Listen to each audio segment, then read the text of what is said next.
पहलगाममध्ये पर्यटनाकरता देशभरातून येणाऱ्या पर्यटकांमध्ये महाराष्ट्राच्या पर्यटकांचा टक्का फार मोठा आहे आणि तो नेहमीच दिसतो। दहशतवादी हल्ल्यात मरण पावलेल्या 26 पर्यटकांमध्ये 6 पर्यटक हे महाराष्ट्रातले होते।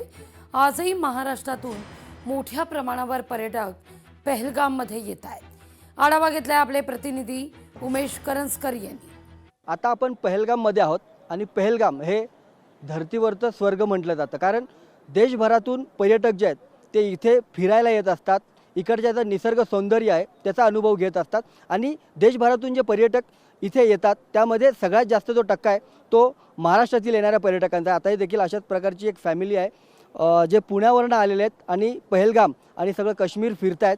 त्यांच्याशी आपण जाणून घेऊया त्यांचा अनुभव काय आहे। किती दिवस झाले तुम्ही फिरताय या सगळ्या परिसरात? आम्ही कालपासूनच आलोय, आम्ही पुण्यावरून आलोय, पण आम्हाला असं काही आता इथे भीती वगैरे जाणवत नाही, सुरक्षित वाटते, खूप छान वाटते। आम्ही म्हणजे अगदी बिंदासपणे इथे फिरतोय, वावरतोय, त्यामुळे आम्हाला नक्कीच आम्ही बाकीच्यांना असं सांगू शकतो तुम्ही नक्की या इथे। आता जी गेल्या वर्षी जो दहशत हल्ला झाला होता त्याचा आपण निषेध करतोच निश्चितच सगळे, पण आता तसं काही नाहीये। सरकारने खूप चांगलं इथे नियोजन केलं, सगळं फुल प्रोटेक्शन होतं पोलीस, त्यामुळे एकदम आम्हाला सुरक्षित वाटलं। मजा येते फिरायला? खूप छान वाटलं। गेल्या वर्षी हल्ला झाला, भ्याड हल्ला झाला, त्याचा मी प्रथमतः जाहीर निषेध करतो, परंतु सरकारने त्याच्यावर भरपूर उपाययोजना केलेल्या आहेत आणि आता आम्हाला एकदम सुरक्षित वाटते। तर मी भारतातल्या सर्व पर्यटकांना, महाराष्ट्रातल्या विशेषतः नक्की सांगेल की तुम्ही नक्की या।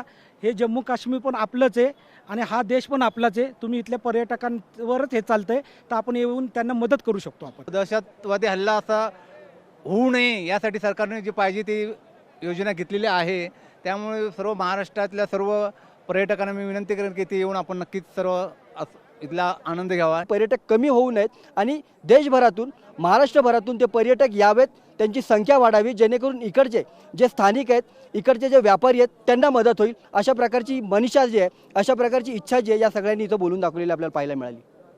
कॅमेरामन राजेश मणियार सोबत उमेश करंजकर, लोकशाही मराठी, पहलगाम। लोकशाही मराठी, ऐका, पहा, जागरूक रहा।